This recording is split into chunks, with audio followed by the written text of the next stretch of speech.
नमस्कार, मैं हूं दर्शंकर। न्यूज बाइस्कोप में आप सबों का स्वागत है। बीजेपी ने अपना घोषणा पत्र जारी कर दिया तो दिन भर चर्चा बीजेपी के घोषणा पत्र की रही। इतना ही नहीं, झारखंड की प्रमुख विपक्षी पार्टी है जेएमएम और कहा जा सकता है कि झारखंड में सत्ताधारी पार्टी भी है जेएमएम। जेएमएम ने केंद्र की नीतियों पर बीजेपी के घोषणा पत्र पर सवाल उठाया और सीधे सीधे कहा कि देश में अब अधिनायकवादी राजनीति देखने को मिल रही है। यानी ये जो बीजेपी की तरफ से जो घोषणा पत्र जारी किया गया है वो बीजेपी का नहीं, नरेंद्र मोदी का घोषणा पत्र है। और इन तमाम तरह के तथ्य तर्क रखते हुए उन्होंने इस घोषणा पत्र पर सवाल उठाए, घोषणा पत्र में लिखे वादों पर सवाल उठाए। ज्यादा जानकारी के लिए इस वक्त हमारे साथ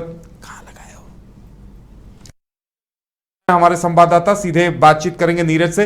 नीरज, जिस तरह से जेएमएम की तरफ से सवाल उठाए गए हैं और ये कहा गया है कि ये अधिनायकवादी राजनीति, यानी कहा जा रहा है कि ये बीजेपी का नहीं, नरेंद्र मोदी का घोषणा पत्र है, तो और क्या कुछ कहा गया जेएमएम की तरफ से? बिल्कुल, आज जब धर्म में अगर हम जीते हैं तो किया गया है, उसके बाद तमाम जो विपक्षी दल है वो उसको लेकर रिएक्शन दे रहे हैं, अपनी प्रतिक्रिया जाहिर कर रहे हैं। इसी कड़ी में झारखंड मुक्ति मोर्चा के महासचिव सह प्रवक्ता है सुप्रियो भट्टाचार्य, उन्होंने भी प्रेस कॉन्फ्रेंस किया था और प्रेस कॉन्फ्रेंस करते हुए तमाम बातों को रखा है और ये बताया है कि जो घोषणा पत्र बीजेपी की ओर से जारी किया गया है वो घोषणा पत्र बीजेपी का ना होकर प्राइम मिनिस्टर नरेंद्र मोदी का है। और ये बताने की कोशिश की गई है कि ये कहीं ना कहीं अधिनायकवादी और तानाशाही से प्रेरित है और उस पर नतमस्तक हो गई है भाजपा के लोग, भाजपा पार्टी। लेकिन जो लोग हैं वो नतमस्तक नहीं हुए हैं, उनकी रीढ़ की हड्डी अभी भी बची हुई है और वो लगातार सवाल करते रहेंगे। तो ये बातें जो है कही गई, साथ ही साथ क्योंकि घोषणा पत्र में यूसीसी को लेकर भी बातें कही गई है, वन नेशन वन इलेक्शन को लेकर भी बातें कही गई है, इस पर भी उन्होंने प्रतिक्रिया जाहिर की है। इस पर उन्होंने कहा कि 700 साल मुगलों ने यहाँ पर राज किया, उस समय हिंदू खतरे में नहीं थे। 200 साल ईसाइयों ने यहाँ पर राज किया, उस समय भी हिंदू खतरे में नहीं थे।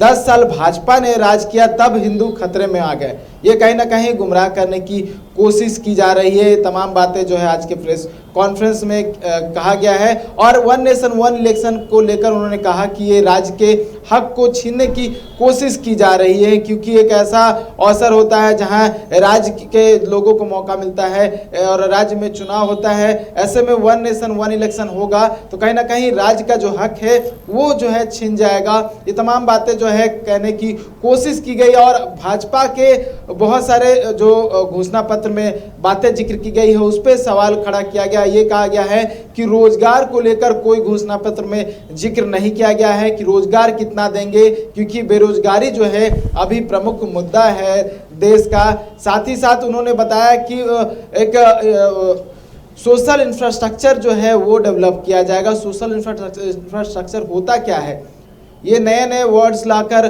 गोल गोल घुमाकर कहीं ना कहीं जनता को गुमराह किया जा रहा है। और सोशल इंफ्रास्ट्रक्चर बनाना है तो कम से कम जो गरीबी रेखा है, जो 83% बताया जा रहा है रिपोर्ट्स के मुताबिक, रोजगार जो है 83% रोजगार की कमी है।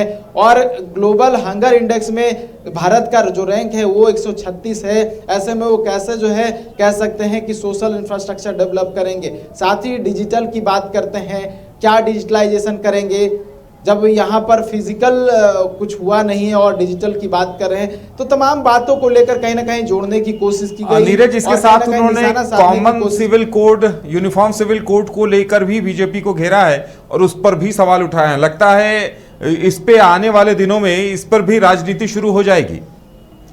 बिल्कुल, देखिए, इससे पहले जब एक बार राज्यसभा में ये बातें जो रखी गई थी और एक रिपोर्ट रखी गई थी, एक राज्यसभा सदस्य की ओर से जो है एक लाया गया था ये पत्र, तब से ही सवाल जो है वो उठ रहा था और बहुत जगह पे आपने विरोध भी देखा होगा। तमाम जो समुदाय के लोग हैं वो इसको लेकर विरोध जाहिर कर रहे थे और तो विपक्षी पार्टियों ने भी इसको लेकर अपनी विरोध प्रकट किया था। और ऐसे में जब बीजेपी ने अपने घोषणा पत्र में यूसीसी का मेंशन किया है, यानी कि अगर उनकी सरकार बनती है तो यूनिफॉर्म सिविल कोड लाने की कोशिश की जाएगी, तो हो सकता है कि इसको लेकर जो है राजनीति और गरमाए।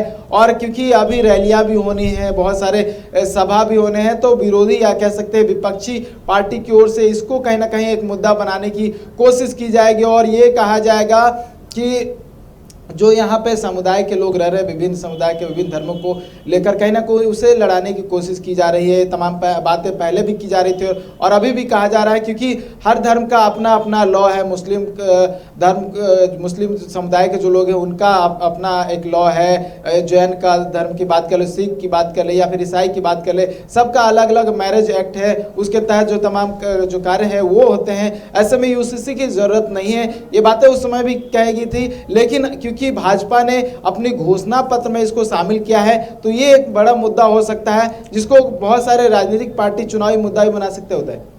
बिल्कुल, यानी आने वाले दिनों में ये तमाम चीजें मुद्दा बनेंगी। और नीरज, क्या जेएमएम ने सीटों को लेकर या जिन सीटों पर घोषणा नहीं हुई है प्रत्याशियों की, उसे लेकर भी कुछ कहा है क्या इस मौके पर?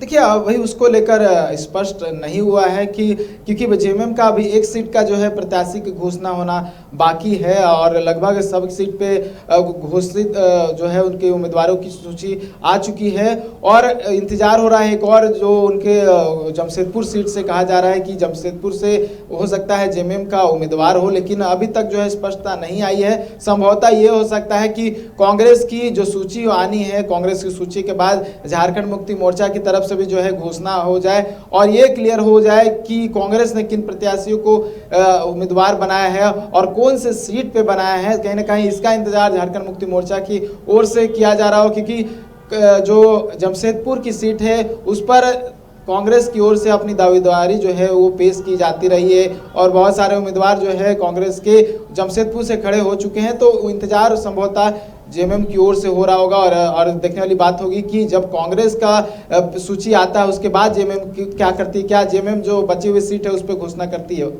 चलिए नीरज, हमारे साथ जुड़ने के लिए और तमाम जानकारी देने के लिए आपका बहुत बहुत धन्यवाद। तो अब देखने वाली बात यह होगी कि सीटों पर घोषणा कब तक होती है और जिस तरह से जेएमएम ने सवाल उठाए हैं बीजेपी के घोषणा पत्र पर, बीजेपी उनके जवाब देने कब तक आती है और क्या कुछ कहती है।